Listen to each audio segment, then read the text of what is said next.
बोला नहीं, यादव का बोला, महाराज का बोला नहीं, बोला महाराज का बोला ना, कृष्ण तो कृष्णा नहीं, महाराज है ना। महाराज हरि बोल, केशव हरि बोल, यादव हरि बोल, रजनीकांत अपना ही याद आ रहा है। चलो Yadav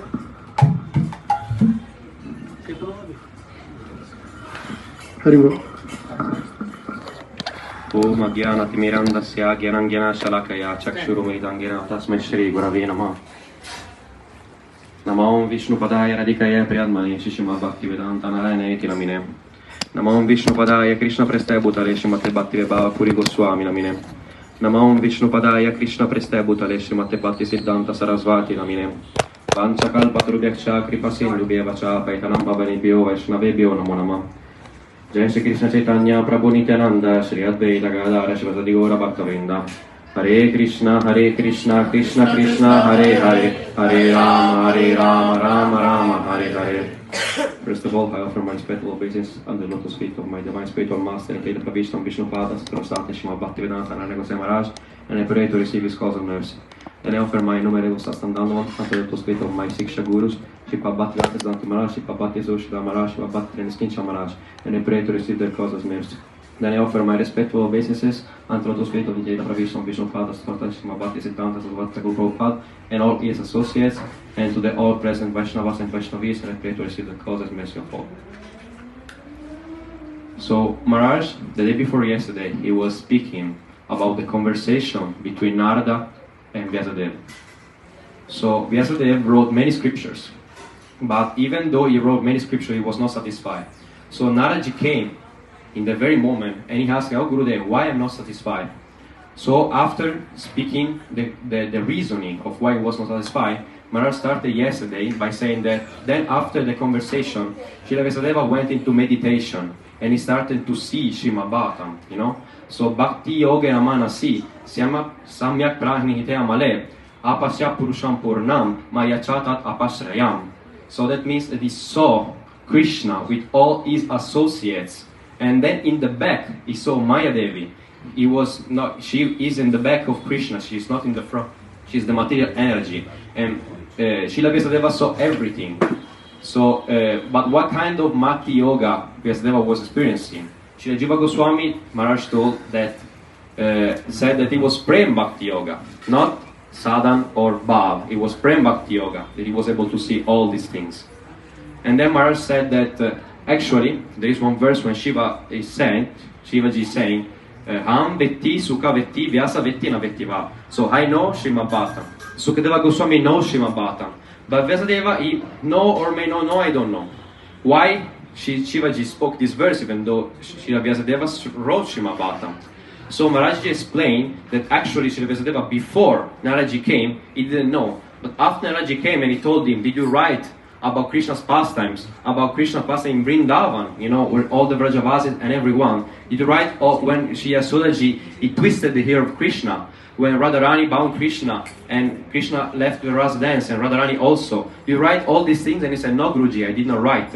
So then, after that conversation, when he went into meditation, then he knew Srimad Bhagavatam. That's why Shivaji spoke these words. And then Maharaj told that in Srimad Bhagavatam also, a part of Mahabharata is there. So, what part of Mahabharata is there? Then he asked everyone, why if we have Mahabharata in our house, and almost no one raised their hand. But then Maharaj said, Bhagavad Gita, who has? And everyone raised their hand, because Bhagavad Gita everyone has, which is a part of Mahabharata. So, the part of Mahabharata which was spoken and written in Srimad Bhagavatam was the part where all, in the hand, Duryodhana, after the fight was lost, then he was bleeding, his thigh broken. And then Ashvatthama came into the scene. And he asked, oh, you know why this happened? It is because you did not make me a chief commander. That's why you did not win the battle. If you made me commander, I assure you that I will get you the victory. And then Duryodhana started thinking. In the end, he did tilak with his blood into Ashvatthama, and he said, in Ashvatthama's forehead, and he said, yes, okay, you can go. And you can try to do, to bring me the win, you know. And then Maharaji spoke beautifully about how this tilak actually was something that like polluted the mind of Ashvatthama because it was made with blood. Because tilak actually is made with Gopi Chandan. And Maharaj told that everyone has Gopi Chandan tilak. And actually, without tilak, our front is like crematorium. So we should always put tilak. And then Ashwatthama was going, he saw very bad omens actually.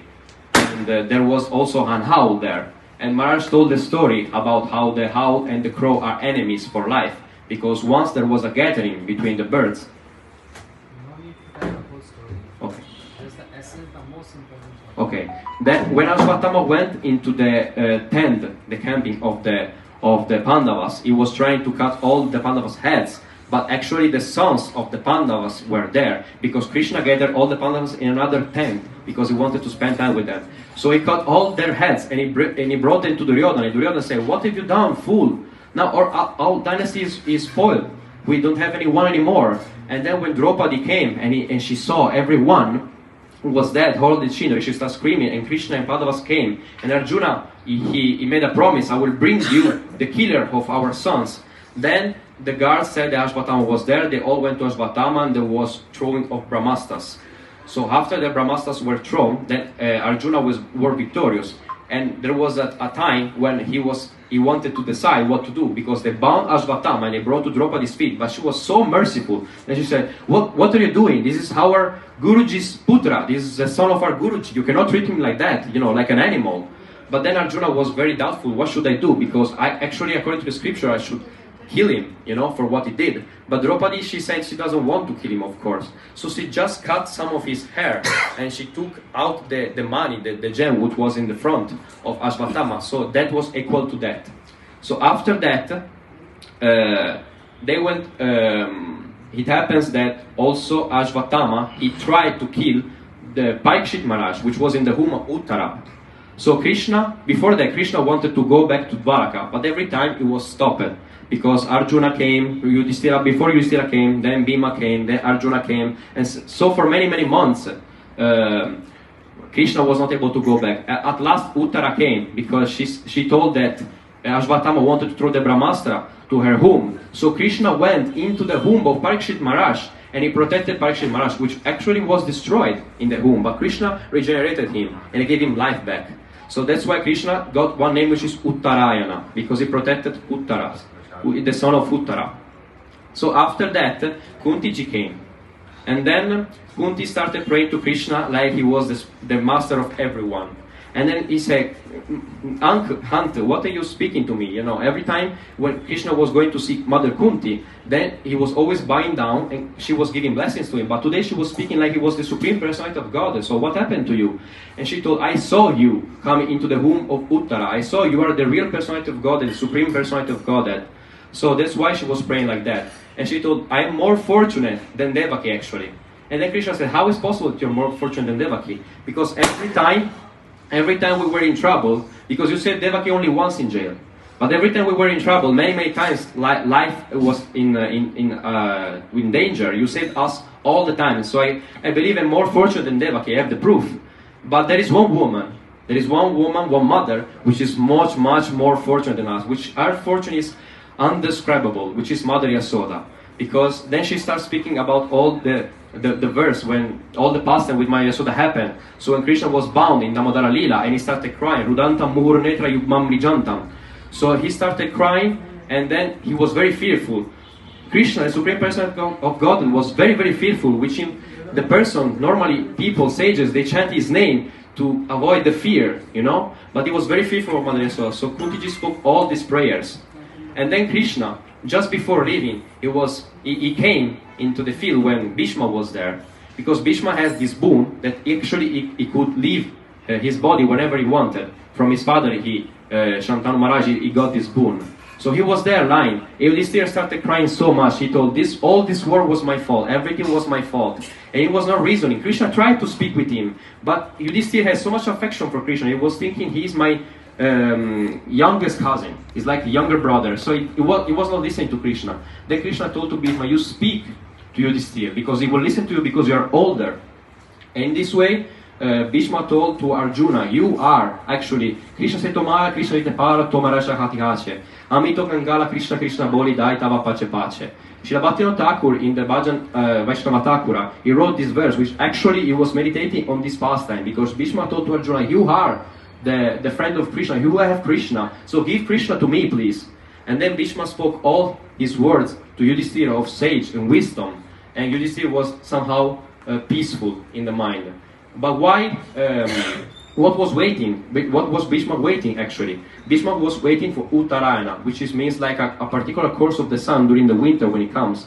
But actually he was not waiting for that. He was waiting for Uttarayana Krishna, which is the name he got before when he saved Uttara. So that was what Maharaj spoke yesterday.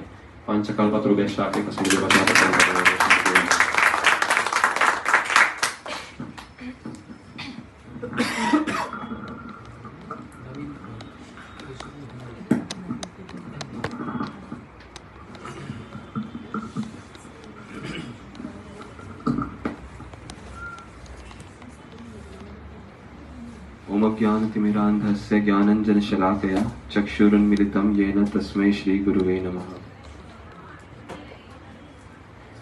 सर्वप्रथम अपने दीक्षा गुरुपाद पद्म पूज्यपाद भक्तिवेदांत सिद्धांति महाराज एवं शिक्षा गुरुपाद पद्म पूज्यपाद माधव प्रिय प्रभु जी के चरण कमलों में अनंत कोटि दंड प्रणाम। तत्पश्चात लीला प्रविष्ट ओम विष्णुपाद अष्टोत्तर श्रीमद् भक्ति वेदांत श्री नारायण गोस्वामी महाराज जी के चरण कमलों में अनंत कोटि दंड प्रणाम ज्ञापन करते हुए यहाँ उपस्थित सभी वैष्णवी के चरणों में यथा योग्य दंड प्रणाम।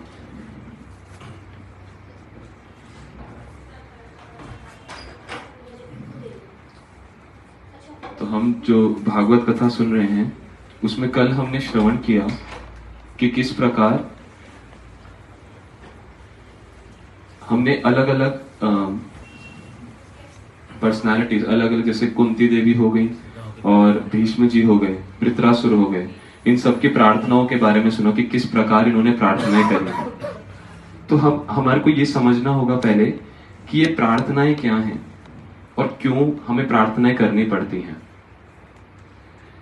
जब एक व्यक्ति अपने साधन करते करते जब वो कुछ ऐसी स्थितियों में पड़ जाता है और अपने जो अनर्थ हैं उनको वो उनसे ऊपर नहीं उठ पाता है, तब वो क्या करता है, तब वो प्रार्थना करता है। तो वो जो प्रार्थना है, जो एक साधक की प्रार्थना है, वो ही मेन उसका हेल्प है, वो ही उसको सबसे ज्यादा हेल्प करती है। हमारे को लगता है कि हमारा साधन हमारे को बहुत हेल्प करेगा, हमारी बहुत रक्षा करेगा, लेकिन हमारा साधन एक समय के बाद वो विफल हो जाता है और वहां से शुरू होती है प्रार्थना की शक्ति। तो भगवान के इस जो हम भक्ति करते हैं इसमें दो चीजें बहुत जरूरी हैं। जैसे हम देखते हैं यशोदा मैया जब कृष्ण को बंधन कर रही थी दाम बंधन लीला में, तो उस बंधन में भी हमने देखा कि किस प्रकार हमेशा 2 उंगली छोटी पड़ जाती है। तो वो 2 उंगली क्या है, हमारे आचार्य गण बताते हैं कि वो 2 उंगली है, एक है चेष्टा और दूसरा है कृपा। तो सिर्फ और सिर्फ चेष्टा से भी नहीं होगा और सिर्फ कृपा से भी नहीं होगा, हमारे को चेष्टा भी करनी होगी। और तब हमारी चेष्टा देखकर जब महाप्रभु और राधा कृष्ण हमारे वैष्णवाचार्य सबका जब हृदय पिघलेगा, वो जब हृदय पिघलेगा तब हमारे पे जब कृपा होगी, तब हमारे को अपनी अभिष्ट वस्तु को प्राप्त होगी हमारी। तो उसी प्रकार बताते हैं शिला गुरुदेव कि कैसे जो ये कृपा है ये सब समय है हमारे पास। जैसे सूर्य की किरणें, हम कहें अगर कमरे में बैठ के हम बोले कि मेरे को धूप चाहिए, धूप नहीं आ रही, तो मुझे बाहर तो जाना पड़ेगा, इतनी चेष्टा तो मुझे करनी ही पड़ेगी। अगर मैं बाहर भी नहीं जाऊंगा तो धूप मेरे को अंदर नहीं आएगी। तो उसी प्रकार बताते हैं कि किस प्रकार ये जो जगत है, ये जो भक्ति का जगत है, इसमें ये दोनों चीजें हाथ हाथ में चलती हैं कि हमारे को कृपा चाहिए, उसके लिए हमें चेष्टा करनी पड़ेगी। जब चेष्टा हम अपनी उत्कंठा दिखाएंगे, वो लालसा दिखाएंगे, क्या बता रहे हैं, कृष्ण भक्ति रस भाविता मति कृताम यदि कुतोपि लभ्यते तत्र लौल्यम अपि मूल्यम एकलम जन्म कोटि सुकृतेर न लभ्यते। कि वो कृष्ण भक्ति का जो रस है, उस रस को मुझे अगर प्राप्त करना है तो मुझे क्या करना होगा, मुझे एक कुछ देना पड़ेगा, उसका मूल्य चुकाना पड़ेगा। और उसका मूल्य क्या है, क्या है उसका मूल्य, क्या बहुत बड़ी विद्वत्ता या बहुत सारा पैसा, ये सब कुछ भी उसका मूल्य नहीं। उसका सिर्फ एक मूल्य, और वो क्या है, ग्रीड, दैट स्पिरिचुअल ग्रीड। उसको क्या बोलते हैं, लालसा, एक लौल्यम, एक हृदय में एक उत्कंठा, एक बेचैनी होनी चाहिए कि ओ मैं कृष्ण का नित्य दास हूं और मैं कहाँ आके पड़ गया हूं, मैं बहिर्मुख हो गया हूं कृष्ण से। जीवेर स्वरूप है कृष्णेर नित्य दास कृष्णेर तटस्था शक्ति भेदा भेद प्रकाश। कि किस प्रकार हम कृष्ण के पार्ट एंड पार्सल है, इटर्नल सर्वेंट है, हम उनके नित्य दास हैं। और वो दासत्व को भूलकर जब मैं खुद की भोग की इच्छा करता हूं कि मैं भोग करूंगा, तब हम इस जगत में आते और कृष्ण से बहिर्मुख हो जाते हैं, उनको भूल जाते हैं।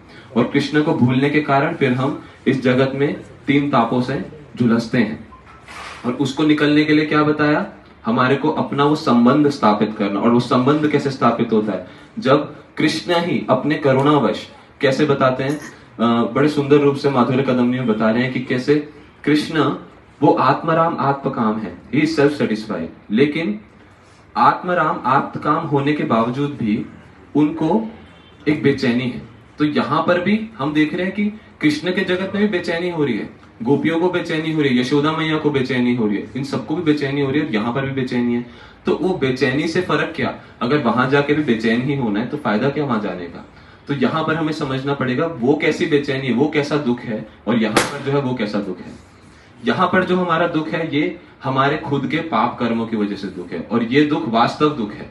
यहाँ पर हम सोचते हैं कि मैं सुख प्राप्त कर लूंगा अगर मुझे ये चीज प्राप्त हो जाएगी, अगर मैं एक बहुत अच्छा पढ़ाई कर लूंगा, अच्छी जॉब ले लूंगा, बहुत पैसा कमा लूंगा तो मेरे को सुख प्राप्त होगा। और करते करते मेरे को कभी सुख तो मिलता नहीं, एक उसका आभास मात्र सा होता है। तो बहुत एक फिलोसोफर ने एक बताया यहाँ पर बहुत सुंदर रूप से कि कैसे जो हमारा सुख की परिभाषा क्या है। हमारे जीवन में सपोज 20 प्रकार के कष्ट है, अलग अलग, परिवार का कष्ट, शरीर का कष्ट, कुछ अलग अलग कष्ट होते हैं, बिजनेस का कष्ट, जो भी है। तो अब वो कष्ट में 20 में से अगर 5-6 कष्ट कम हो गए तो वो 5-6 जो कष्ट कम हुए वो मुझे सुख लगता है।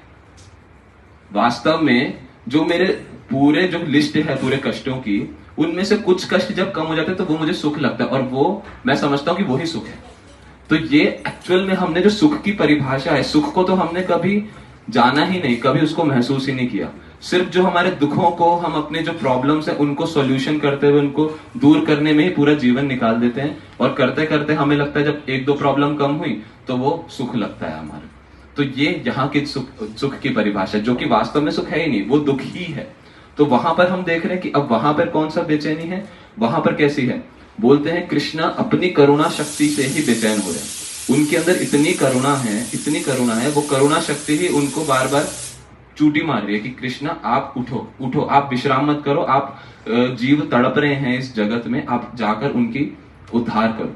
तो उस प्रकार से जो वो कृष्ण के अंदर जो सेवा है, वो सेवा भी उनके अंदर ही है। तो जैसे बताते हैं कि हर प्रकार की चीज, अहम सर्वस्य प्रभवो मतः सर्वम प्रवर्तते इति मत्वा भजन्ते भाव उद्धा भाव समन्विता, कि कैसे Krishna he is the source of everything. जितनी भी चीजें हैं सब कृष्ण से ही आई हैं। तो बताते हैं कि कृष्ण की सेवा भी जो है वो भी उन्हीं से निकली है।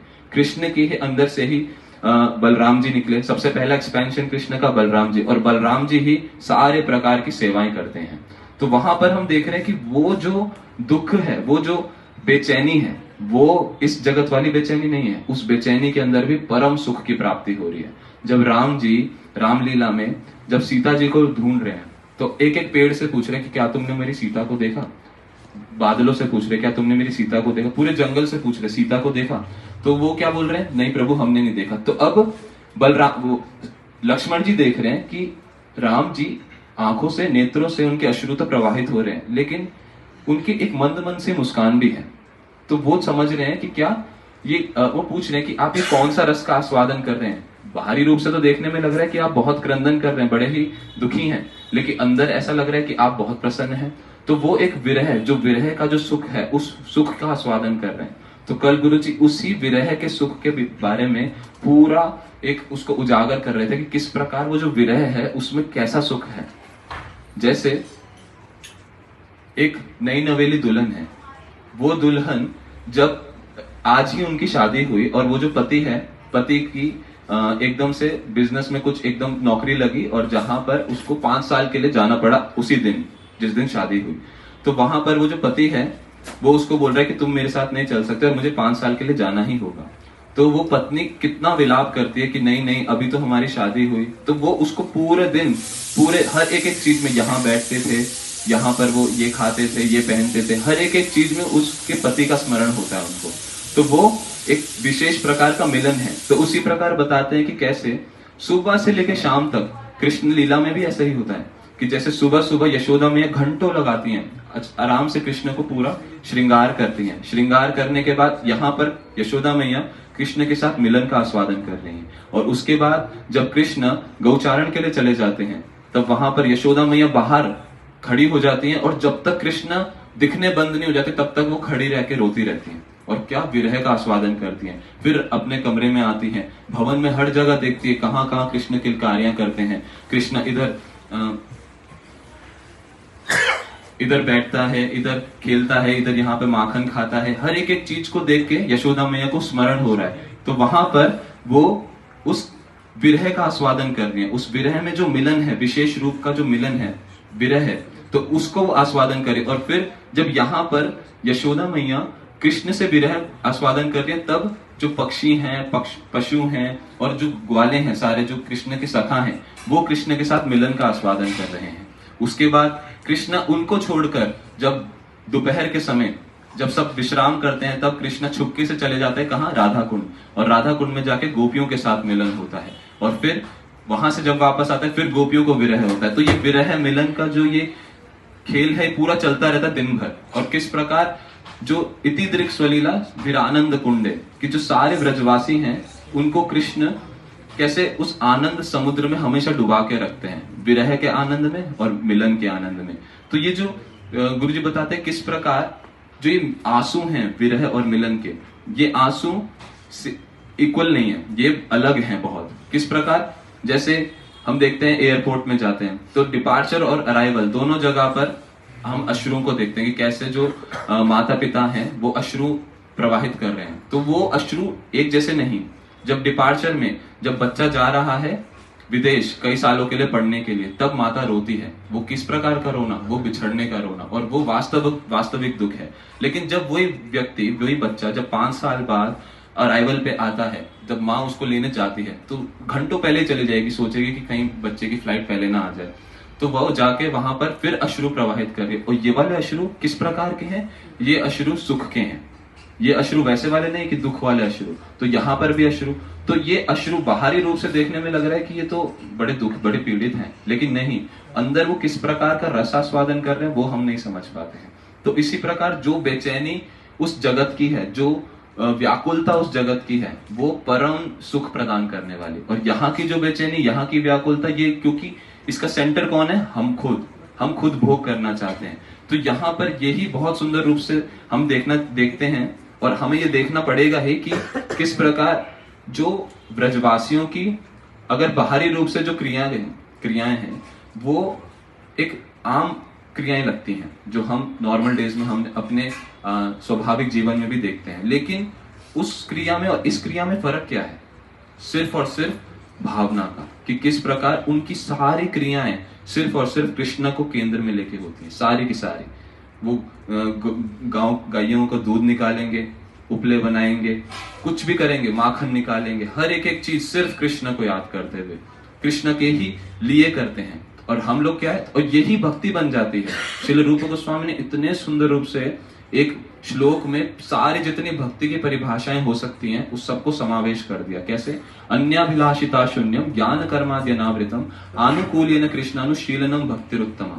कि किस प्रकार अन्याभिलाषिता शून्यम। तो यहाँ पर हमें समझने की चीज है कि ये अन्याभिलाषिता क्या है, कि क्या किसी प्रकार की अन्याभिलाषा नहीं करनी। लेकिन फिर हम देखते हैं कि अच्छा, अगर किसी प्रकार की अन्याभिलाषा नहीं करनी तो द्रौपदी ने तो करी, 2 बार करी। कब? जब एक बार चीरहरण हो रहा था उसका, तब उन्होंने क्या किया?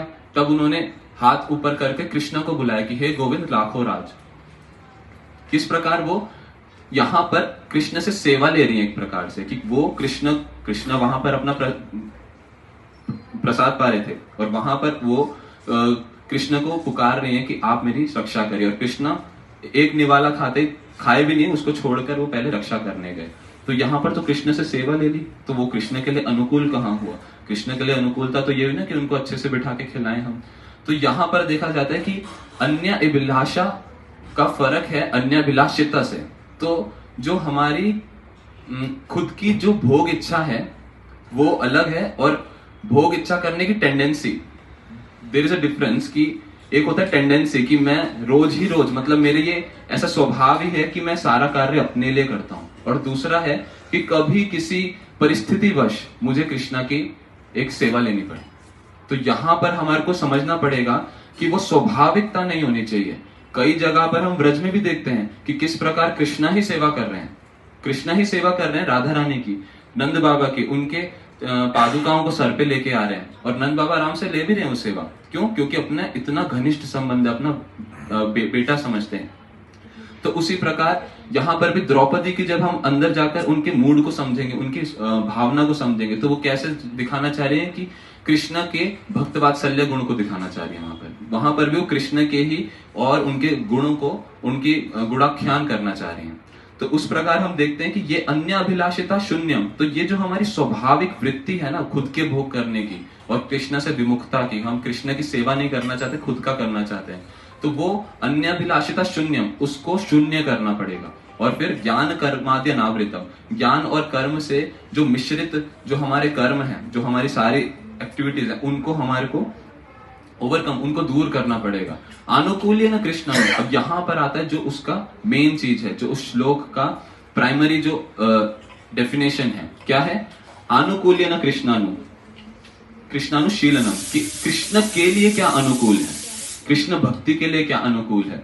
जैसे बड़े सुंदर रूप से गुरुजी बताते हैं इसमें कि एक माता है, वो अपने बच्चे को, छोटे से शिशु को दूध दे रही है, तो वो क्या उबला हुआ दूध एकदम गरम गरम दे देगी उसको हाथ में? नहीं, पहले उसको ठंडा करेगी कि कहीं मेरे बच्चे का दूध मुंह ना जल जाए।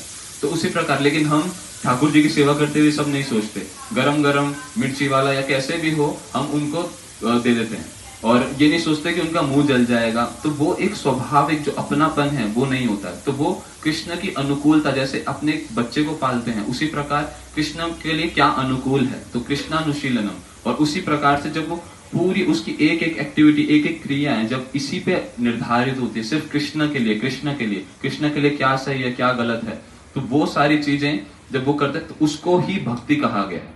तो ये भक्ति हमारे को लगता है कि कुछ प्रोसेस एक तरीके से बहुत ऑब्जेक्टिव चीज है कि ये करने से भक्ति होता है। नहीं, भक्ति एक बहुत सब्जेक्टिव, बहुत ग्रेव, बहुत एक विस्तार हुई भी चीज है। और इसको समझने के लिए हमारे को किस प्रकार एक पूरा प्रोसेस फॉलो करना होगा, साधु संग करते करते, भजन क्रिया, अनर्थ निवृत्ति, और करते करते भाव की स्थिति जब आती है, जहां पर जो एक साधक होता है वो किस प्रकार स्पॉन्टेनियसली, उसको बताना नहीं पड़ता कि आपको ये करना है ये करना है, नहीं, वो सिर्फ कृष्णा के साथ इतना अपनत्व हो जाता है उसका कि वो सारी चीजें कृष्ण के लिए ही करने लगता है।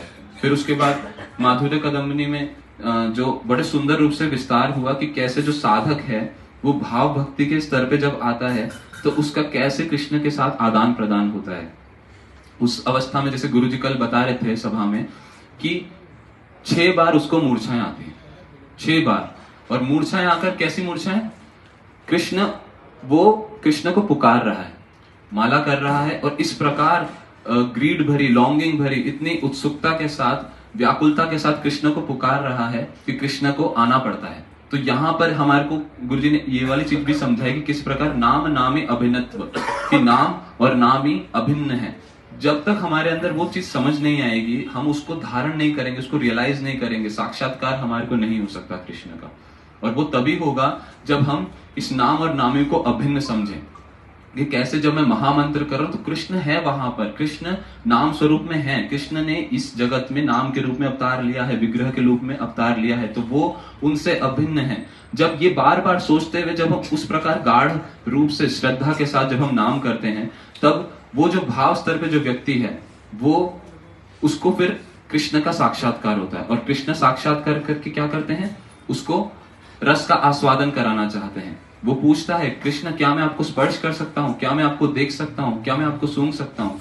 और इस प्रकार करते करते फिर कृष्ण उसको अपना एक संग प्रदान करते हैं। किस प्रकार का संग? कृष्ण उसको स्पर्श करेंगे, पहले कृष्ण अपना दर्शन प्रदान करते हैं। वो जो साधक होता है वो उन कृष्ण को, उनके सुंदर रूप को वो अपने नेत्रों से देखता है, और नेत्र से देखकर उसकी इंद्रियों की जितनी भी शक्तियां हैं, जितने हमारे कितने 5 इंद्रियां हैं जिससे हम तो उस प्रकार से वो सारी इंद्रियों की जितनी शक्ति है वो सारी की सारी शक्ति उसके नेत्रों में चली जाती है, और वो नेत्रों से कृष्ण का दर्शन करते हैं। लेकिन कृष्ण का जो स्वरूप है इतना सुंदर, कोटि कोटि सूर्यों के समान, इतना तेजवान, लेकिन वो हमारे जो जड़ीय इंद्रिय हैं, जो हमारे नेत्र हैं, वो उसको धारण नहीं कर पाते। और फिर जो वो साधक है वो फिर से मूर्छा को प्राप्त करता है। फिर कृष्ण सोचते हैं, अरे ये मूर्छा को क्यों प्राप्त कर गया है? तो फिर कृष्ण उसको अपना स्पर्श प्रदान करते हैं। स्पर्श प्रदान करने से फिर उसकी जो साधक है, वो साधक फिर से जागृत अवस्था में आता है। जागृत अवस्था में आकर उसकी इंद्रियों की जितनी भी शक्तियां, वो सारी की सारी स्पर्श इंद्रिय में चली जाती है। और स्पर्श इंद्रिय में जाकर फिर वो उस सुंदर जो कृष्ण का जो स्पर्श है उसको प्राप्त करके फिर उसको वो झेला नहीं जाता, वो उसको सहन नहीं कर पाता और फिर वो मूर्छा को प्राप्त करता है। फिर आगे कृष्ण फिर सोचते हैं, बड़े व्याकुल हो जाते हैं कि अरे ये हो क्या रहा है? मैं अपने साधक को सुख प्रदान करना चाहता हूँ, उसके साथ एक संग प्रदान करना चाहता हूँ, लेकिन ये ले नहीं पा रहा। फिर उसके बाद कृष्ण क्या करते हैं, उनकी नासिका पे अपना ऐसे हाथ ले जाते हैं ताकि वो उसको सूंघ सके। और कृष्ण की इतनी सुगंधित उसको सूंघ कर वो फिर से जागृत अवस्था में आता है, लेकिन फिर से वो धारण नहीं कर पाता और फिर वो मूर्छा को प्राप्त करता है। इस प्रकार जब बार बार कृष्ण देख रहे हैं कि ये धारण ही नहीं कर पा रहा है, तो कृष्ण खुद व्याकुल हो जा रहे हैं। अब यहाँ पर भी बेचैनी, तो ये कौन सी बेचैनी है? ये प्रेम की बेचैनी। और जो ये प्रेम की व्याकुलता है, ये परम सुख प्रदान करती। ये कभी भी हमारे को कोई दुख और पीड़ा नहीं देती। हमारे को बाहरी रूप से लगेगा अरे कितने व्याकुल हैं। अब जो भक्त है वो कितना व्याकुल रहता है। हमारे श्रील प्रभुपाद भक्ति सिद्धांत ठाकुर ही बताते थे कि किस प्रकार कितने सारे योगी लोग हैं जो कि मौन धारण करते हैं। किस लिए? ताकि अंदर की शांति प्राप्त कर सके। लेकिन वो बताते थे कि शांति का सबसे जो ऊंची परिभाषा है, मौन व्रत की सबसे ऊंची परिभाषा है कि सब समय हरि का कीर्तन, हरि की कथा। ये सबसे ऊंची परिभाषा है मौन व्रत की, जिसमें ऐसी परम शांति प्राप्त होती है जो कि नित्य है। हम कुछ समय तक ना बोलें, लेकिन हमारा जो बुद्धि है वो हमेशा चलता रहता है, हमेशा। साइंस बताती है कि एक व्यक्ति को 1 घंटे के अंदर 10,000 से ज्यादा थॉट्स आते हैं, 10,000 से ज्यादा। तो इतने बेचैनी हमारे अंदर है, अगर मैं मुंह बंद भी रखूं तब भी वो बेचैनी नहीं जाएगी। वो बेचैनी तब जाएगी जब मेरा मन कहीं लगेगा। मन कहाँ? भगवान के चरणों में। और जब वहां लग गया तो वो सबसे परम शांति। तो यहां पर भी जो कृष्ण व्याकुलता को अब एक्सपीरियंस कर रहे हैं कि अरे मेरा जो भक्त है ये धारण ही नहीं कर पा रहा है। कृष्ण कह रहे हैं कि ये धारण नहीं कर रहा, तो ऐसे ऐश्वर्य, ऐसी सुंदरता, ऐसे गुणों को मैं धारण करके करूं क्या अगर मेरे भक्त लोग ही उसका आस्वादन नहीं कर सकते? तो उसके बाद वो भक्त को कृष्ण क्या कहते हैं? कृष्ण उस भक्त के अंदर जो भक्ति है उनको आदेश करते हैं, भक्ति देवी तुम बढ़ जाओ। तुम बढ़ जाओगे तो इनके सेंसेस, इनके जो इंद्रियां हैं वो सारे ये जो विकारों को धारण कर पाएंगे, ये सारे आस्वादन को धारण कर पाएंगे। और फिर वो इंद्रियां, वो जो उनके अंदर की भक्ति है उस साधक की, वो बढ़ जाती है। और वो बढ़ने के बाद फिर साधक जागृत अवस्था में आता है। फिर कृष्ण का दर्शन करते हुए आलिंगन करते हैं कृष्ण, और फिर एक दूसरे को पूरा नेत्रों के आंसुओं से भिगो देते हैं। फिर उन अश्रुओं को भिगोने के बाद फिर उसके बाद कृष्ण उस साधक से बोलते हैं कि हे साधक, तुमने मेरे लिए कितना कष्ट सहन किया। गर्मी सहन करी, इतनी सर्दी सहन करी, बरसात, क्या क्या नहीं सहन किया। पूरे समाज के लांछन सहन करे तुमने। सब लोग तुम्हें बोलते थे कि तुमने क्या करा, भगवान की भक्ति के लिए अपना घर परिवार त्याग दिया, इतनी सारी जो तुम्हारी जिम्मेदारियां हैं वो सब त्याग दी। तो ये कृष्ण कितने सुंदर रूप से उसको नोटिस करते हैं, उसको धारण करते हैं कि कैसे तुमने मेरे लिए ये किया। तो कृष्ण कैसे जो परब्रह्म है, जिनको जो आत्मराम आप्त काम है, जिसको किसी की भी आवश्यकता नहीं है,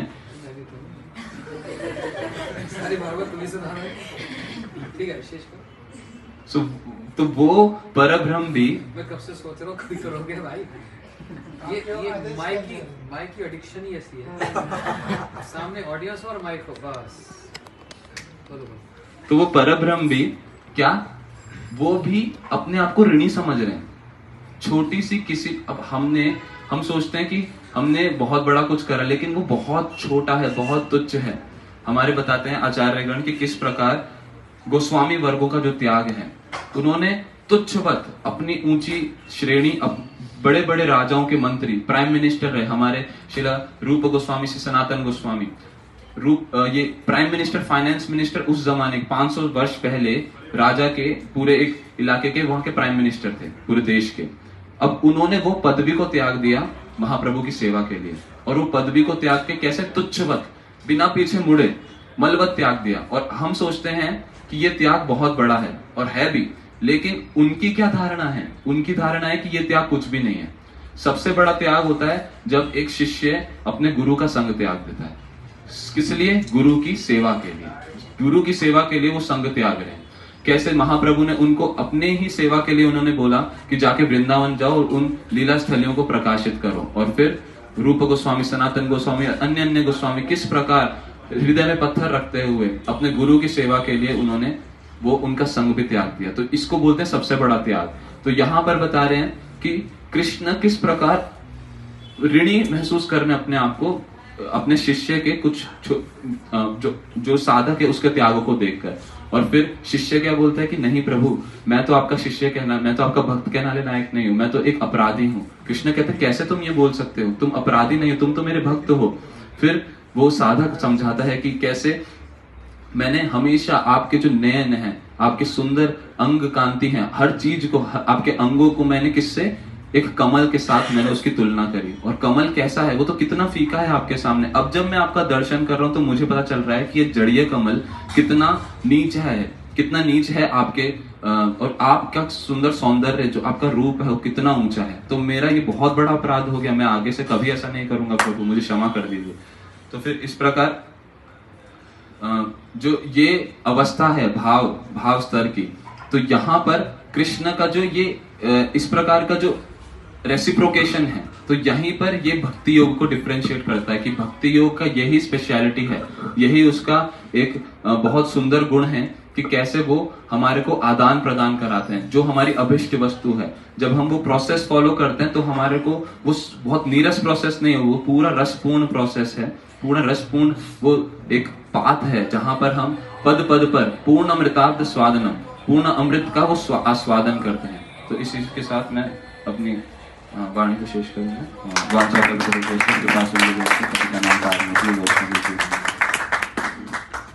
वाणी को शेष किया, टाइम भी शेष कर दिया।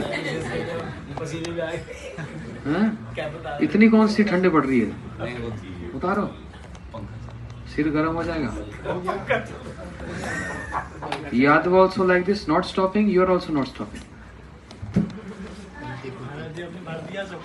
They need mic.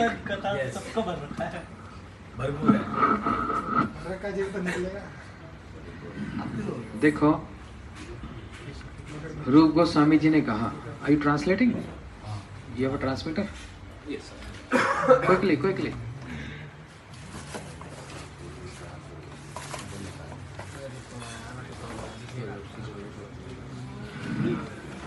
रूप गोस्वामी जी ने कहा,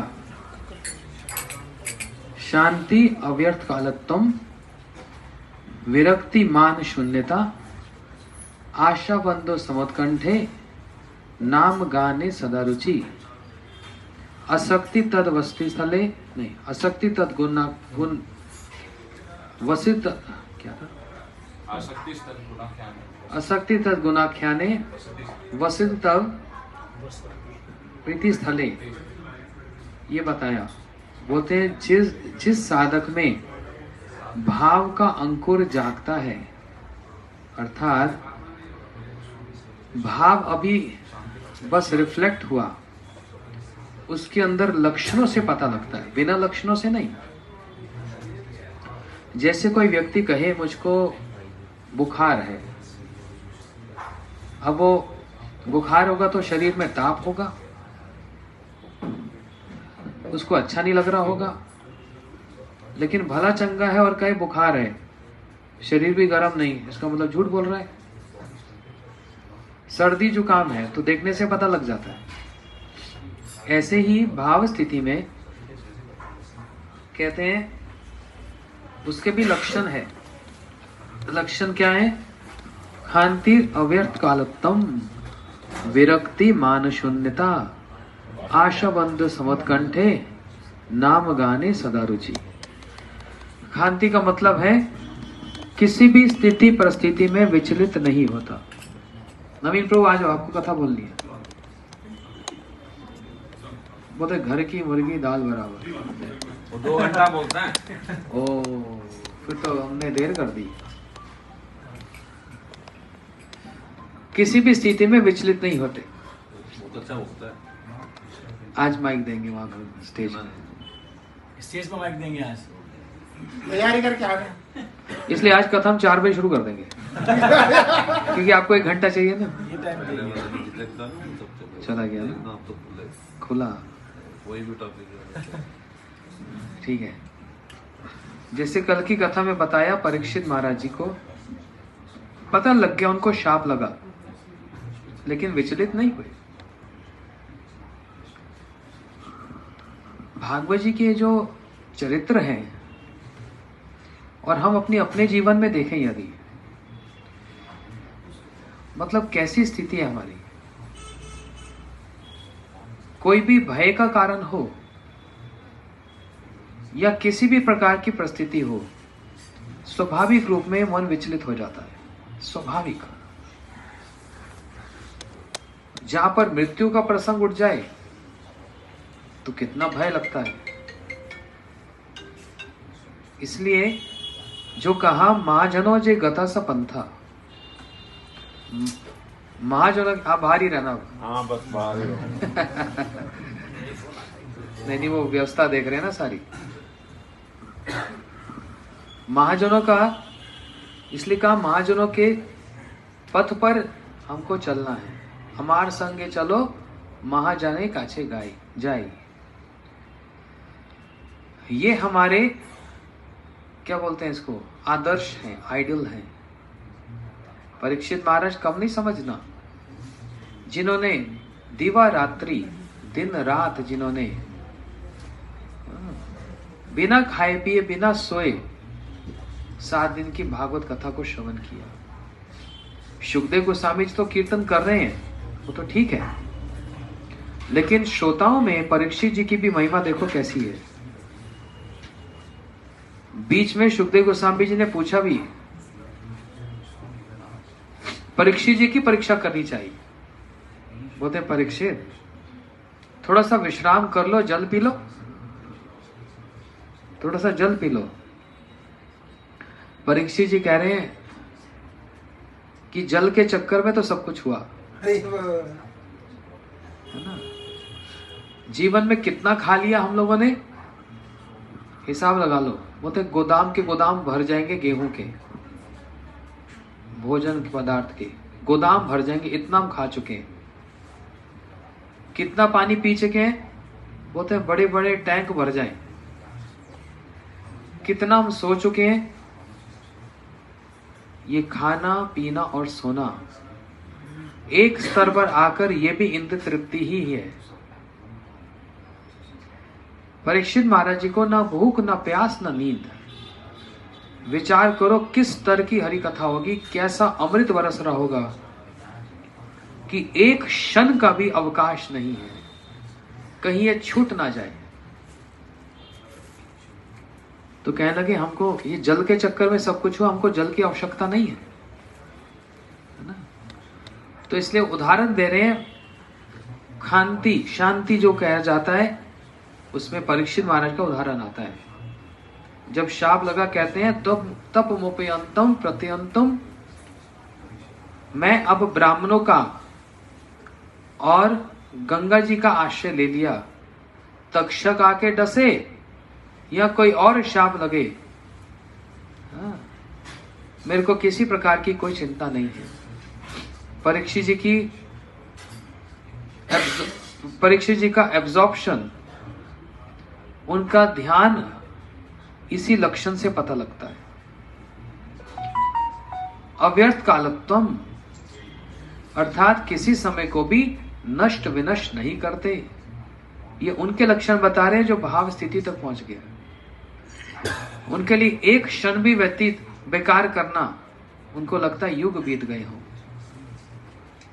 गुरु महाराज जी को देखा, श्रील गुरुदेव को देखा, श्रील भारती गोसाई महाराज जी को, श्रील संत गोसाई महाराज जी को, श्री भक्ति वल्लभ तीर्थ गोसाई महाराज जी को, ऐसे बहुत सारे आचार्यों को देखा। श्री भक्ति वैभव पुरी गोसाई महाराज जी, है ना, इन सबको देखा। ये हमारे आदर्श हैं। कैसे एक समय भी, एक क्षण का समय भी व्यर्थ नहीं करते।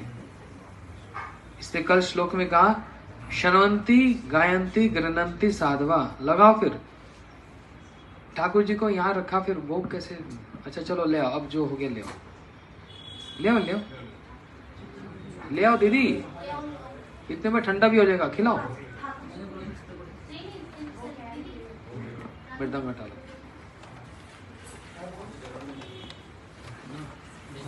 ढक के लाना चाहिए हमेशा, पता नहीं है कैसे लगाते हैं। अव्यर्थ कालत्वम, किसी समय को भी नष्ट नहीं करते और सब समय उसी सीमा में ही रत रहते। इसलिए कहा श्रवंती गायंती गृणंत साधवा, ये साधु का लक्षण, श्रवण कीर्तन स्मरण में ही समय व्यतीत होता है। फिर विरक्ति, उनके अंदर विरक्ति रहती है। विरक्ति किन विषयों के प्रति? संसारिक अर्थात इंद्रियों के विषयों के प्रति विरक्ति होती है। हर प्रकार का इंद्रिय सुख तो चाहिए ना, ये हमारी स्थिति अभी। थोड़ी देर थकावट हो जाती है तो सोना है। अब ये नींद निद्रा भी क्या है? इंद्रिय तृप्ति है कि नहीं? जब जब भूख लगेगी शरीर को खिलाना पड़ेगा, इंद्रिय तृप्ति है कि नहीं? बढ़िया से बढ़िया व्यंजन, बढ़िया से बढ़िया पेय पीने वाला, इन इंद्रियों को देना पड़ता है कि नहीं देता? अर्थात जब इंद्रियां जो डिमांड करती है सब उस डिमांड को पूरा किया जाता है। ये एक स्थिति है जिसको सुखदेव गोस्वामी जी, देखो हर बात की एक बात नहीं होती, अधिकार भेद को समझना चाहिए, हमेशा याद रखना। किसका बज रहा है? जो कथा सुनते हैं हम लोग, उस कथा में देखा करो कौन सा पात्र क्या कह रहे हैं, कौन से व्यक्ति क्या बात कह रहे हैं, उनका पात्रता क्या है, और हम उनको आदर्श बनाकर चलेंगे तो सही, लेकिन हम उनके साथ बराबरी नहीं कर सकते। हमारी उनकी पात्रता बराबरी हो ही नहीं सकती। जैसे सुखदेव गोस्वामी जी कह रहे हैं भागवत जी के प्रथम स्कंद में ही, कह रहे हैं क्यों हम किसी धनी व्यक्ति के पीछे भागे? क्या वृक्षों ने फल देने बंद कर दिए? एक श्लोक था, पहले याद था अभी भूल गया। क्या वृक्षों ने फल देने बंद कर दिए? अगर कहीं हमको भूख लगती है भाई, सबको लगती है, तो क्या वृक्षों ने फल देने बंद कर दिए? क्या नदी तालाब सब सूख गए हैं यदि पानी की पीने की बात है? नहीं, हम फल तो खा लेंगे, पानी तो पी लेंगे, लेकिन घर तो चाहिए, एक छत तो चाहिए, गर्मी से, सर्दी से, वर्षा से बचने के लिए। तो सुखदेव गोस्वामी जी कह रहे हैं क्या गुफाएं बंद हो गई हैं? क्या गुफाएं नहीं है? तो फिर अगर कोई प्रश्न करे, हे सुखदेव गोस्वामी, हे प्रभु, खान पान की तो बात आपने कह दी, और शरीर की रक्षा धूप से, सर्दी से और वर्षा से, उसके लिए गुफाओं का भी कह दिया। क्या अगर मैं उस गुफा में गया, वहां सांप, बिच्छू, मगरमच्छ ये सब हों, तो फिर क्या होगा? तो सुखदेव गोस्वामी जी कह रहे हैं क्या हरि ने अपने भक्तों की रक्षा करनी बंद कर दी? कितनी बड़ी बात कह रहे हैं, कितना मतलब अधिकार। देखो, हम इतनी बड़ी बात कह सकते हैं? हम इतनी बात नहीं कह सकते, क्योंकि रक्षति थी विश्वासो, विश्वास ही नहीं है अभी। बड़ी बड़ी बातें बहुत बोल दिए, लेकिन यदि हम इस पर विचार करें ना, खरे नहीं उतरेंगे। सुखदेव गोस्वामी जी ने कितनी गुरुत्व वाली बात कह दी। क्या हरि ने भक्तों की रक्षा करनी बंद कर दी? ऐसा होता है? तो फिर किस बात की चिंता? क्यों किसी के पीछे भागना? गुफाओं में रहो, बेर खाओ और नदियों का जल पियो, है ना? सोएंगे कहां? बोलते पृथ्वी। कितना बड़ी आसन दिया सोने के लिए, बैठने के लिए। हम लोग ऐसा कर पाएंगे? जो व्यक्ति इस बात में प्रतिष्ठित है उसके लिए कहना आसान है, क्योंकि सुखदेव गोस्वामी जी ऐसे, अभी तो उनका चरित्र बोला ही नहीं भागवत जी में, और समय भी नहीं होगा। आज तो अभी तीसरा दिन है ना, अभी तो दूसरे स्कंद से 9 स्कंद तक पहुंचना है आज में। इतनी लंबी दौड़ है, क्योंकि कल तो 10वें स्कंद आ जाएगा। फिर कल देखते हैं 9वें स्कंद और 10वें स्कंद कल देखेंगे। आज मुख्य कोई बात को लेंगे। क्या बोल रहा था? सुखदेव गोस्वामी जी की परीक्षा ली।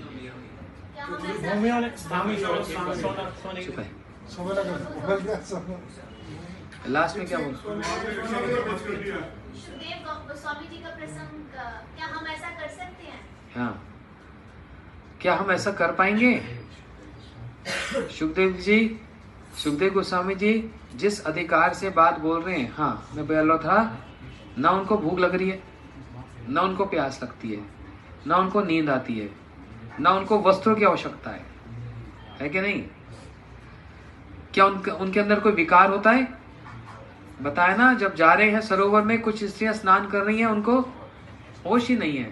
पुरुष है कि स्त्री, लड़की है कि लकड़ी, कोई होश ही नहीं है। इसलिए उनकी आवश्यकता देखो कहाँ है। तो अपने अधिकार से वो ये बात बोल रहे हैं। लेकिन जहां पर हमारा अधिकार आएगा, हम सुखदेव गोस्वामी की तरह अगर करने बैठे, या तो पागल हो जाएंगे या फिर हम सहज्य हो जाएंगे और अनधिकारी चेष्टा करेंगे। 5 दिन में बीमार होकर बैठ जाएंगे। बैठ के दिखाओ गुफा में, एक सांप देखा नहीं, भागेंगे बाहर। तो अधिकार भेद। इसलिए हमारे अधिकार को समझते हुए भक्ति सिद्धांत सरस्वती प्रभुपाद जी ने क्या कहा? यथा योग्य भोग नहीं तब रोग। जितना आवश्यकता है अपने शरीर को, इंद्रियों को संरक्षण करने के लिए, यथा योग्य भोग, तब तो कोई असुविधा नहीं होगी। लेकिन उससे अधिक जो होगा वो अत्याहार हो जाएगा। वो अत्याहार प्रयासश्च प्रजल्पो निमग्रह। अब इस पे भी विचार आएगा। कोई ग्रस्त भक्त कहेंगे, शायद नवीन प्रभु ही सोच लेंगे, कालू प्रभु ही सोच लेंगे कि ये तो भागवत जी की बात है। आज वैष्णव को घर में बुलाया, वैष्णव सेवा करनी है, भोजन कराना है, प्रसाद खिलाना है, तो फिर हमको इनको विरक्त ही रहने देना चाहिए। एक बनाओ खिचड़ी और दे दो साथ में अचार।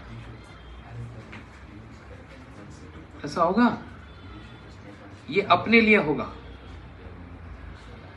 लेकिन जब वैष्णव सेवा की बात आएगी तो अच्छे से अच्छा, अपने हैसियत से भी बढ़कर उनकी सेवा करनी पड़ेगी। क्या जिन जिन ब्राह्मणों ने महाप्रभु जी को निमंत्रण दिया, वो उनको खिचड़ी खिलाते थे, बढ़िया से बढ़िया व्यंजन खिलाते थे। महाप्रभु जी जो इतने कठोर संन्यास नियम को प्रदर्शन कर रहे हैं, इतना कठोर, है ना?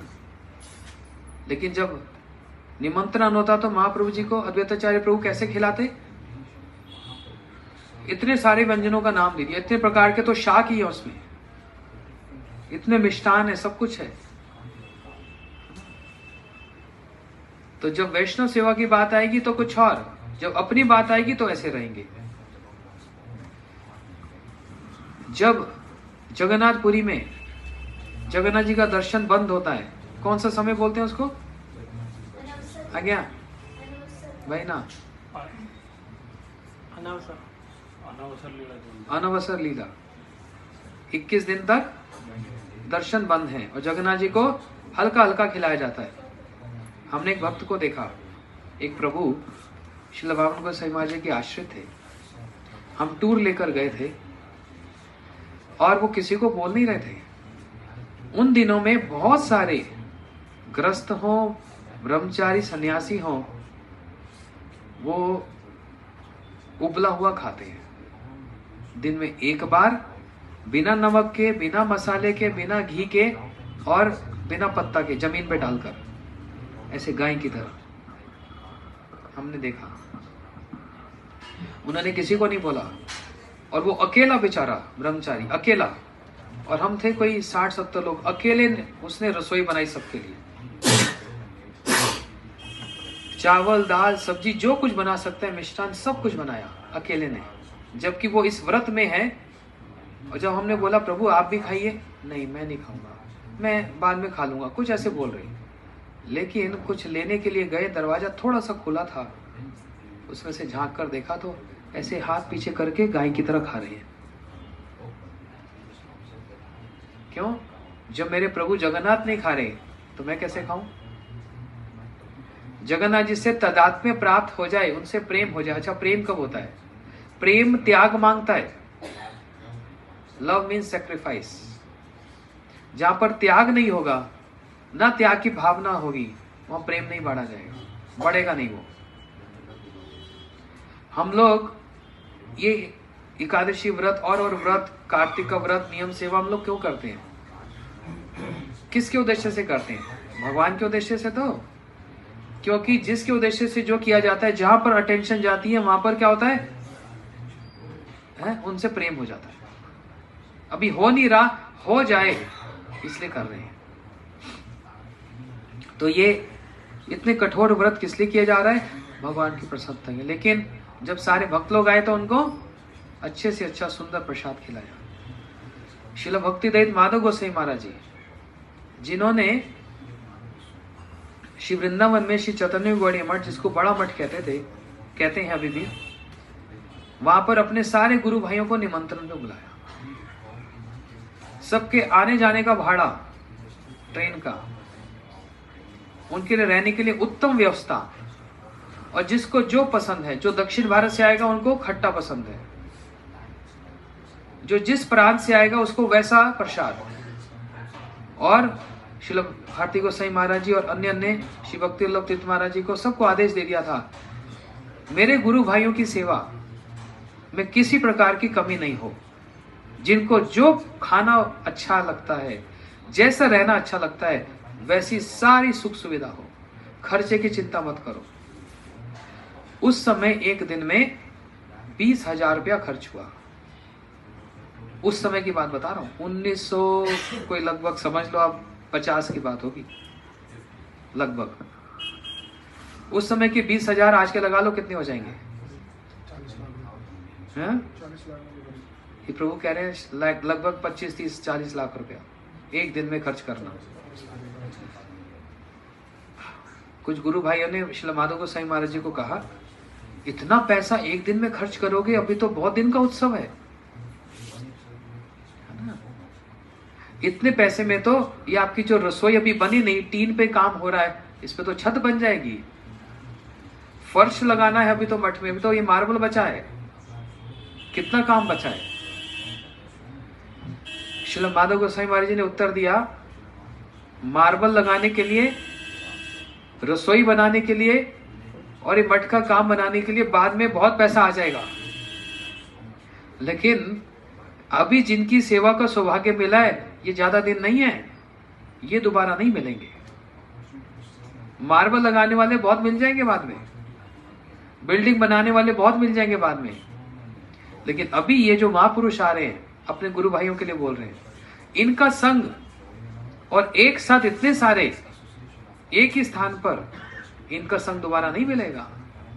इसलिए जितना है अपने हैसियत से भी बढ़कर इनकी सेवा भी कर दो, क्योंकि वही सेवा और वही सेवा की जो अपॉर्चुनिटी है वो दोबारा फिर नहीं मिलेगी। अभी जितना है कर लो, ये उन्होंने उत्तर दिया। इससे पता लगता है उनकी आवश्यकता किसमें है।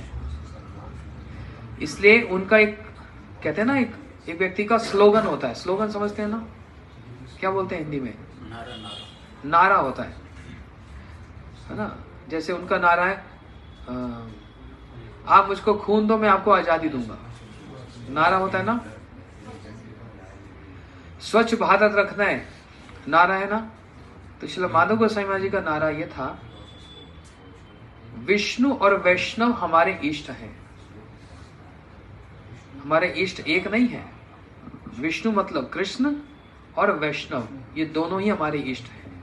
और यदि इन दोनों में मुझको अगर एक चुनना होगा कि आप दोनों में से एक चुन लो, तो कह रहे मैं वैष्णव को चुनूंगा। ये महाराज जी बतला रहे हैं, मैं वैष्णव को चुनूंगा फिर, क्योंकि इनकी सेवा बड़ी दुर्लभ है। विष्णु का दर्शन विष्णु सेवा, कृष्ण दर्शन कृष्ण सेवा मिल जाएगी विग्रह रूप में, लेकिन वैष्णव प्रकट और अप्रकट, ये आज प्रकट है कल अप्रकट होंगे, उनका कुछ पता नहीं है। इसलिए जो अपॉर्चुनिटी मिल जाए उसको कर लो, जो प्रेरणा आ रही है आज कर लो, कल किसने देखा। दशरथ महाराज जी ने कहा था राम का अभिषेक कल होगा, वो कल कभी आई ही नहीं, बरसों बीत गए वो कल नहीं आई। अगर ये कहते थे कि आज ही करना है तो हो जाता, ऐसा बोलते हैं, है ना। तो इसलिए श्री माधव गोसाई महाराज जी और अन्य अन्य जितने आचार्य, इन्होंने आदर्श दिखलाया। इसको कहा गया विरक्ति। विरक्ति की अगर हम परिभाषा समझेंगे ना,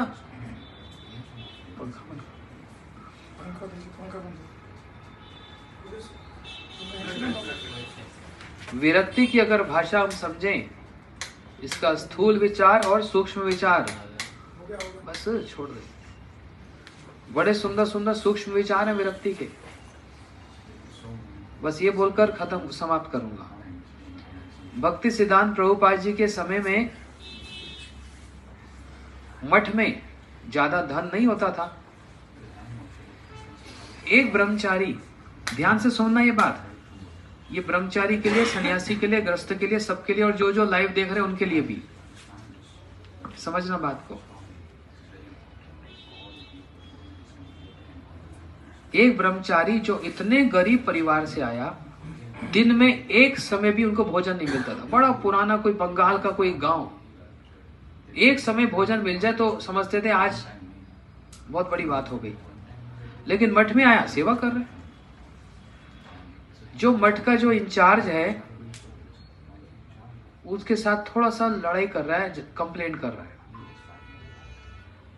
क्या मेरे को 40 पैसे का जूता ला कर दो। उस समय 40 पैसे का जूता बहुत बड़ी बात, और मठ इंचार्ज उनको नहीं दे रहा। बोलते आपके लिए 5 आने का जूता। ये शिकायत करता। शिकायत क्यों करता? बोलते वो जो ब्रह्मचारी है उनको 1 रुपए का जूता ला के दिया, मैं तो 40 पैसे का मांग रहा हूं, 1 रुपए का जूता ला कर दिया। तो ये पक्षपात है, ये पार्शियलिटी है। तो भक्ति सिद्धांत प्रभुपाद जी के पास जब ये बात आई उनके कान में, तो उन्होंने उत्तर दिया, वो जो 1 रुपए का जूता पहन रहा है, ध्यान से सुनना, वो इतने बड़े घर से आया है, इतने बड़े घर से आया कि रोज तो 5-5 रुपए दान में देता था। ये उस जमाने की बात बोलो, वहां 5 रुपए का मतलब आज समझ लो रोज 1-2 लाख दान देने वाला। जो रोज 5 रुपए का अपने हाथ से दान देता था, इतने बड़े घर से आया, उसके लिए 1 रुपए का जूता पहना वैराग्य है। लेकिन जो इतने गरीब परिवार से आया, जब एक दिन का भोजन नहीं मिलता, उसके लिए 40 पैसे का जूता खरीदना, इसके लिए भोग है। बात 1 रुपए 40 पैसे की नहीं है, बात है अधिकार की। वो कौन से अधिकार से आया है और ये कौन से अधिकार से आया है? वो जो बड़े घर से आया उसके लिए ये जूता वैराग्य है। उसके लिए 1 रुपए का जूता उसके लिए कुछ भी नहीं, वो 5 रुपए तो बांटता फिरता था। लेकिन जिसके पास भोजन ही नहीं, उसके लिए 40 पैसे के जूते के लिए लड़ रहा है, ये उसके लिए भोग है। इसलिए सबको एक समान नहीं देखा जा सकता, उसमें विचार है, विचार है, किसके लिए क्या भोग है, किसी के लिए क्या वैराग्य है। देखने में सब ब्रह्मचारी मठ में एक साथ रहते हैं तो बराबर के हैं, ठीक है, बराबर के सेवा है, उसमें कोई वो नहीं। लेकिन किसी का रहन सहन और किसी का रहन सहन कैसा है। परम गुरु जी इतने बड़े जमींदार परिवार से, घोड़े के ऊपर बैठते हैं, ये सब करते हैं, पैसा ज्यादा देते हैं। हाँ, गुरु भाइयों ने शिकायत की, प्रभुपाद जी ने उन बातों को, शिकायतों को कान ही दिया नहीं, क्योंकि परम गुरु जी के लिए वैराग्य है। जिस घर से परम गुरु जी आए ना, इतने धनी परिवार से, उनके लिए तो ये वैराग्य है। और इनको स्थूल बुद्धि वाले को लगता है ये उनका भोग है। इसलिए गौड़िया मठ का विचार है ना। कुछ भक्त लोग हमारे साथ प्रचार में जाते हैं, सोचते होंगे, मैं अभी 3-4 दिन पहले इनको बच्चों को बोल रहा था, क्योंकि हम लगातार, आज हमको 10 दिन हो गए, ये मेरे साथ पूरी टीम चल रही है, 15-20 लोग। सुबह, दोपहर और रात 3 समय जो प्रसाद मिल रहा है, इतना गरिष्ठ है, इतना रिच है। मतलब एक समय प्रसाद में कम से कम 8-10 से कम व्यंजन नहीं है। लगभग आज 10-12 दिन हो गए। वृंदावन से कोई ब्रह्मचारी मेरे साथ आए तो क्या विचार करेगा, महाराज जी बड़े सुख आराम में रहते हैं, चकाचक खाने, रोज पनीर मिल रहा है, कभी मलाई कोफ्ता मिल रहा है, कभी ये मिल रहा है, कभी वो मिल रहा है। लेकिन महाराज से जाकर पूछो, ये जो तुमको भोग लग रहा है, ऐश्वर्य लग रहा है, ये हमारे लिए विरक्ति है, ये वैराग्य है, हमको जबरदस्ती खाना पड़ता है। क्यों? कोई हमारी सेवा करने के लिए इच्छा करता है और हमको भी उसकी सेवा करके जाना है। श्रील महाराज जी भक्ति विज्ञान भारती गोसाई महाराज जी बोलते थे, सेवा करके जाना है, भोग करके नहीं जाना है। और हमारी सेवा क्या है? उनकी सेवा को ग्रहण करना ही हमारी सेवा है। सेवा ग्रहण करना भी सेवा ही होती है ना। तो इसलिए दोनों का जो ये संपर्क होता है, जो होस्ट है और जो गेस्ट है, दोनों ही एक दूसरे की सेवा करते हैं। इसलिए मन में नहीं सोचना कि हमने घर में बुलाया, हमने तो सेवा की और वो तो खा पी कर चले गए। उन्होंने हमारी सेवा को ग्रहण करके हमारी सेवा की है। ये उत्तम विचार अपने मस्तक पे रखना है हमेशा, तभी वैष्णव सेवा बनेगी। क्योंकि क्रिया का महत्व नहीं है, भावना का महत्व होता है। क्रिया में तो भृगु जी ने लात भी मारती थी भगवान को, अपराध लगा? महाराज जी बोलते थे नहीं, क्योंकि उनकी जो भावना बड़ी उत्तम थी। इसलिए कोई भी, हम भी, मैं गुरु महाराज की तिथि करता हूँ, भंडारा करता हूँ, इधर उधर जो भी कुछ होता है, अपने मठ में भी होता है, हम लोग उस समय होस्ट हैं और जो भी वहां पर आता है वो अतिथि है हमारा। अगर हम मन में ये भावना रखें उल्टी सीधी तो ये अपराध है। परंतु हमको मन में ये भावना रखनी चाहिए कि इन्होंने जो भी यहाँ पर आए, भले हमसे जूनियर हैं, भले कल का है, लेकिन इस समय तो हमारा अतिथि है। इन्होंने हमारी सेवा को ग्रहण किया,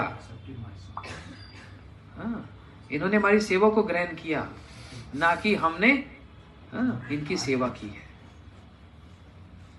इसमें तो सद्गुण आएंगे, नहीं तो फिर अन्यथा और मन में विचार आएंगे, उल्टा पुल्टा विचार आएगा।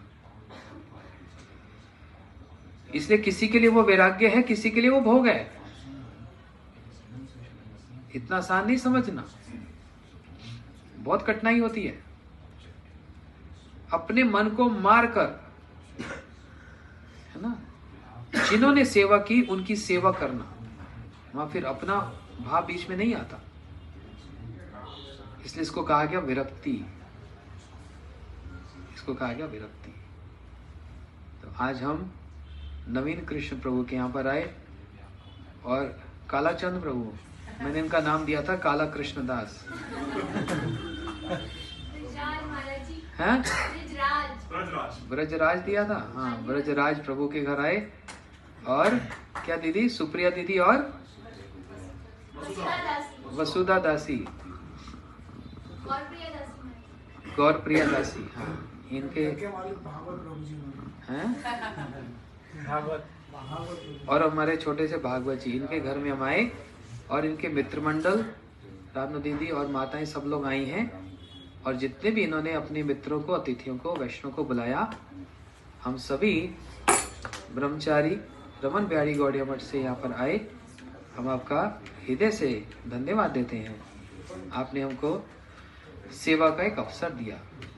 मैंने कल भी ये बात कही थी ना कथा में, वो बात लोगों को इम्प्रेस करने के लिए नहीं कही गई, हाँ मेरी बात सुनकर सब खुश होंगे, ताली बजाएंगे, लेकिन वास्तविकता सच्चाई ही यही है। और जो बात कही थी बिल्कुल हृदय से, दिल से कही थी कि वक्ता जो होता है वो श्रोता का आभार प्रकट करता है।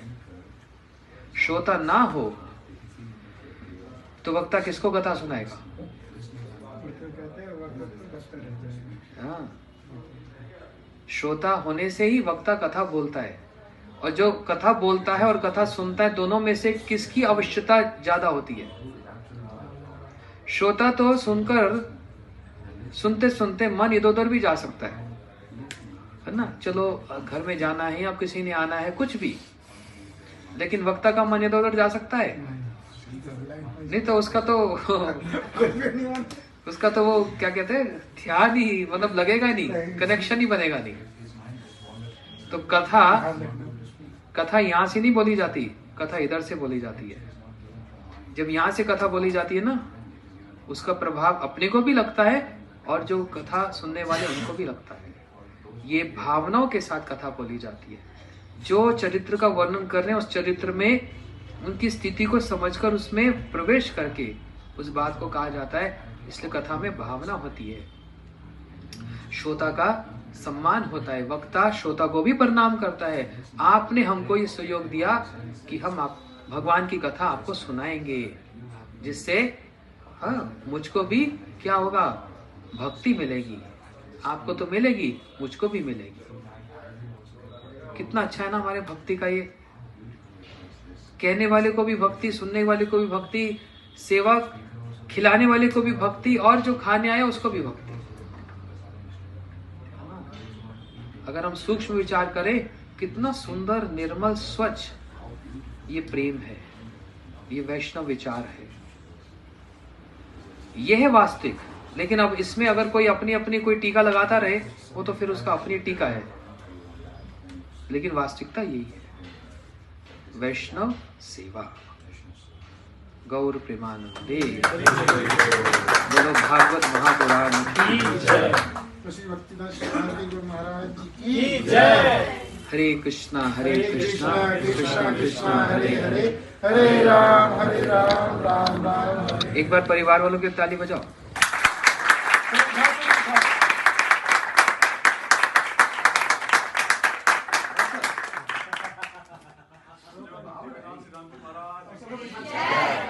जोर से बोलो, आवाज नहीं आई।